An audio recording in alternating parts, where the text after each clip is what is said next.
ನಮಸ್ಕಾರ. ಸ್ವಾಮಿ ರಾಮ ಅವರ ಹಿಮಾಲಯದ ಮಹಾತ್ಮರ ಸನ್ನಿಧಿಯಲ್ಲಿ ಅನ್ನೋದು ಕೇವಲ ಒಂದು ಪುಸ್ತಕ ಅಲ್ಲ, ಅದೊಂದು ಅನುಭವಗಳ ಸಾಗರವೇ ಸರಿ. ಬನ್ನಿ, ಹಿಮಾಲಯದ ಯೋಗಿಗಳ ಜೊತೆಗಿನ ಅವರ ಜೀವನದ ಅದ್ಭುತ ಕಥೆಗಳ ಆಳಕ್ಕೆ ಇಳಿಯೋಣ. ಈ ಪುಸ್ತಕವನ್ನ ಕೈಗೆತ್ತುಕೊಂಡಾಗ ಬಹಳಷ್ಟು ಜನರಿಗೆ ತಕ್ಷಣ ನೆನಪಾಗೋದೇ ಪರಮಹಂಸ ಯೋಗಾನಂದರ ಪ್ರಸಿದ್ಧ ಕೃತಿ ಆಟೋಬಯೋಗ್ರಫಿ ಆಫ್ ಅ ಯೋಗಿ. ಹೌದು, ಎರಡೂ ಕೂಡ ಮಹಾನ್ ಭಾರತೀಯ ಯೋಗಿಗಳ ಆತ್ಮಕಥೆಗಳೇ. ಆದರೆ ಇವೆರಡರ ನಡುವೆ ಒಂದು ದೊಡ್ಡ, ಬಹಳ ಮುಖ್ಯವಾದ ವ್ಯತ್ಯಾಸವಿದೆ. ಯೋಗಾನಂದರ ಬರವಣಿಗೆಯ ಶೈಲಿಗೂ ಸ್ವಾಮಿ ರಾಮರ ಶೈಲಿಗೂ ಅಜಗಜಾಂತರ ವ್ಯತ್ಯಾಸ ಇದೆ. ಸ್ವಾಮಿ ರಾಮರು ತಮ್ಮನ್ನು ಎಲ್ಲೂ ಒಬ್ಬ ಪರಿಪೂರ್ಣ ಗುರು ಅಂತ ಬಿಂಬಿಸ್ಕೊಡೋದೇ ಇಲ್ಲ. ಬಹುಶಃ ಇದೇ ಈ ಪುಸ್ತಕವನ್ನ ಇಷ್ಟು ವಿಶೇಷ ಮತ್ತು ಪ್ರಾಮಾಣಿಕವಾಗಿಸೋದು. ಬೇರೆಲ್ಲ ಆಧ್ಯಾತ್ಮಿಕ ಕೃತಿಗಳ ಥರ ಇಲ್ಲಿ ಪರಿಪೂರ್ಣತೆಯ ಚಿತ್ರಣ ಇಲ್ವೇ ಇಲ್ಲ. ಬದಲಿಗೆ ಸ್ವಾಮಿ ರಾಮರು ತಮ್ಮ ಯೌವನದಲ್ಲಿದ್ದ ದುರಹಂಕಾರ, ತಾವು ಮಾಡಿದ ತಪ್ಪುಗಳನ್ನ ಮುಚ್ಚುಮರೆಯಿಲ್ಲದೆ ಒಪ್ಪಿಕೊಳ್ತಾರೆ. ಅವರ ಈ ಪ್ರಾಮಾಣಿಕತೆ ಮತ್ತು ವಿನಯ ಇದೆಯಲ್ಲ, ಅದು ಓದುಗರ ಮನಸ್ಸನ್ನ ಗೆದ್ದುಬಿಡುತ್ತೆ, ಅವರನ್ನ ನಮ್ಮಲ್ಲೇ ಒಬ್ಬರಂತೆ ಭಾಸವಾಗುವಂತೆ ಮಾಡುತ್ತೆ. ಸರಿ, ಹಾಗಾದ್ರೆ ನಮ್ಮ ಮೊದಲನೇ ಭಾಗಕ್ಕೆ ಹೋಗೋಣ. ಒಂದು ವಿಭಿನ್ನ ರೀತಿಯ ಆತ್ಮಚರಿತ್ರೆ. ಈ ಪುಸ್ತಕದ ಶೈಲಿ ಯಾಕಿಷ್ಟು ವಿಶಿಷ್ಟವಾಗಿದೆ? ಇದು ಕೇವಲ ಪವಾಡಗಳ ಕಥೆಯಲ್ಲ, ಬದಲಿಗೆ ಒಬ್ಬ ಲೇಖಕನ ಪ್ರಾಮಾಣಿಕ ಹುಡುಕಾಟದ ಕನ್ನಡಿ. ಈಗ ಎರಡನೇ ಭಾಗ, ಹಿಮಾಲಯದ ಯೋಗಿ. ಹಾಗಾದ್ರೆ ಈ ಅದ್ಭುತ ಕಥೆಗಳ ಹಿಂದಿರುವ ಆ ವ್ಯಕ್ತಿ ಯಾರು? ಅಂದರೆ ಸ್ವಾಮಿ ರಾಮರ ಜೀವನದ ಪಯಣ ಹೇಗಿತ್ತು ಅನ್ನೋದನ್ನ ಸ್ವತಃ ನೋಡೋಣ. ಅವರ ಜೀವನದ ಕೆಲವು ಮುಖ್ಯ ಘಟ್ಟಗಳನ್ನ ನೋಡೋದಾದ್ರೆ, 1925ರಲ್ಲಿ ಗಢವಾಲ್ ಹಿಮಾಲಯದಲ್ಲಿ ಜನಿಸಿದ್ರು. ಯೋಚನೆ ಮಾಡಿ, ಕೇವಲ 24ನೇ ವಯಸ್ಸಿನಲ್ಲಿ ಅವರು ಕರ್ವೀರ ಪೀಠದ ಶಂಕರಾಚಾರ್ಯರಂತಹ ಉನ್ನತ ಸ್ಥಾನವನ್ನು ಅಲಂಕರಿಸಿದ್ರು. ಆದರೆ ನಂತರ ಆ ಸ್ಥಾನವನ್ನು ತ್ಯಜಿಸಿ 1969ರಲ್ಲಿ ಅಮೆರಿಕಕ್ಕೆ ಹೋಗಿ ಹಿಮಾಲಯನ್ ಇನ್ಸ್ಟಿಟ್ಯೂಟ್ ಸ್ಥಾಪನೆ ಮಾಡಿದ್ರು. ಅವರದ್ದು ಸಂಪ್ರದಾಯ ಮತ್ತು ಆಧುನಿಕತೆಯನ್ನ ಬೆಸೆದ ಒಂದು ವಿಶಿಷ್ಟ ಪಯಣ. ಅವರ ಕಥೆ ಶುರುವಾಗೋದೇ ಒಂದು ಪವಾಡದ ರೀತಿ. ಅವರು ಹುಟ್ಟಿದಾರಲ್ಲ, ಆ ಕ್ಷಣದಲ್ಲಿ ಅವರ ಗುರುಗಳಾದ ಬೆಂಗಾಳಿ ಬಾಬಾ ಅಲ್ಲಿಗೆ ಬಂದು, ಈ ಮಗು ನನ್ನದು ಅಂತ ಹೇಳಿ ತಮ್ಮ ಶಿಷ್ಯನಾಗಿ ಸ್ವೀಕರಿಸಿಬಿಡ್ತಾರೆ. ಅವರ ಆಧ್ಯಾತ್ಮಿಕ ಪಯಣಕ್ಕೆ ಇದಕ್ಕಿಂತ ಅಸಾಧಾರಣವಾದ ಆರಂಭ ಬೇಕಾ?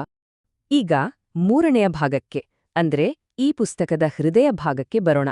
ಗುರುವಿನಿಂದ ಪಾಠಗಳು. ಇಲ್ಲಿ ಹಿಮಾಲಯವೇ ಒಂದು ದೊಡ್ಡ ಪಾಠಶಾಲೆ ಮತ್ತು ಗುರುಗಳೇ ಜ್ಞಾನದ ಜೀವಂತ ಸೆಲೆ.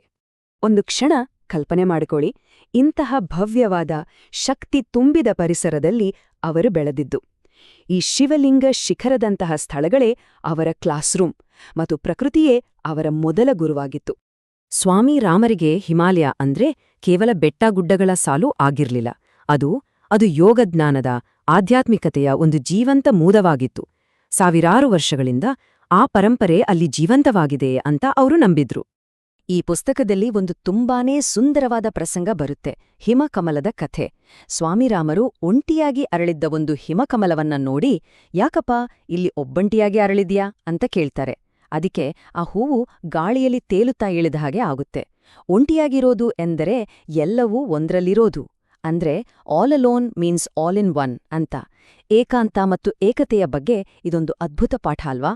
ಪುಸ್ತಕದಲ್ಲಿ ಬರೋ ಇನ್ನೊಂದು ಬಹಳ ಮುಖ್ಯವಾದ ಬೋಧನೆ ಅಂದ್ರೆ ಅನಾಸಕ್ತಿ. ಇದನ್ನ ಕೇಳ್ದ ತಕ್ಷಣ ನಮ್ಗನ್ಸೋದು ಡಿಟ್ಯಾಚ್ಮೆಂಟ್, ಅಂದ್ರೆ ಎಲ್ಲವನ್ನೂ ಬಿಟ್ಟುಬಿಡೋದು ಅಂತ. ಆದ್ರೆ ಸ್ವಾಮಿ ರಾಮರು ಹೇಳ್ತಾರೆ, ನಿಜವಾದ ಅನಾಸಕ್ತಿ ಅಂದ್ರೆ ನಿಸ್ವಾರ್ಥವಾದ ಪ್ರೀತಿ. ಅದು ಪ್ರೀತಿಯನ್ನ ಮತ್ತಷ್ಟು ಶುದ್ಧವಾಗಿಸೋ ದಾರಿ ಅಂತ.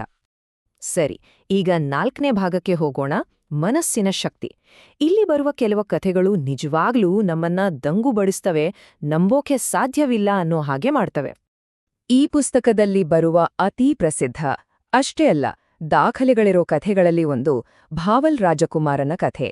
ಇದು ಸ್ವಾಮಿ ರಾಮರ ಗುರುಗಳ ಅಪಾರ ಶಕ್ತಿಯನ್ನ ಜಗತ್ತಿಗೆ ತೋರಿಸಿದ ಒಂದು ಘಟನೆ.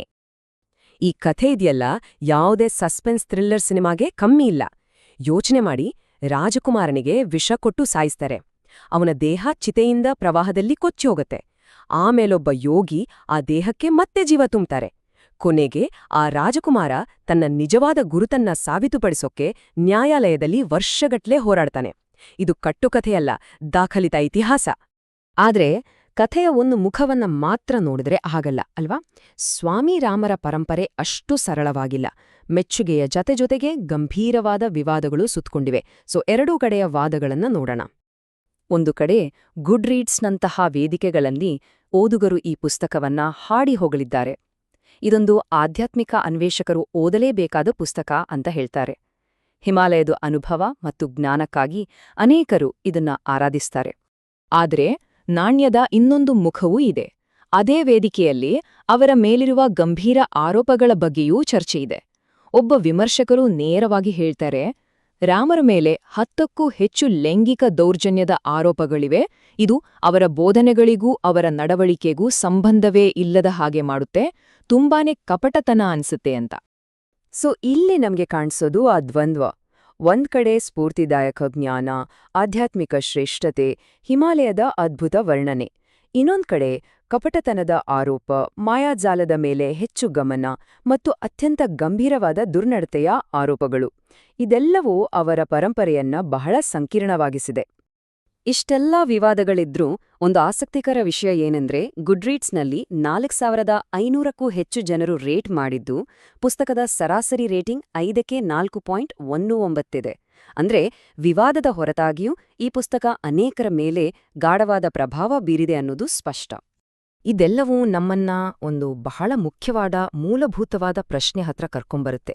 ಜ್ಞಾನವನ್ನ ಅದರ ಮೂಲದಿಂದ ಅಂದ್ರೆ ಜ್ಞಾನವನ್ನ ಕೊಟ್ಟ ವ್ಯಕ್ತಿಯಿಂದ ಬೇರ್ಪಡಿಸಿ ನೋಡಕ್ಕೆ ಸಾಧ್ಯನಾ?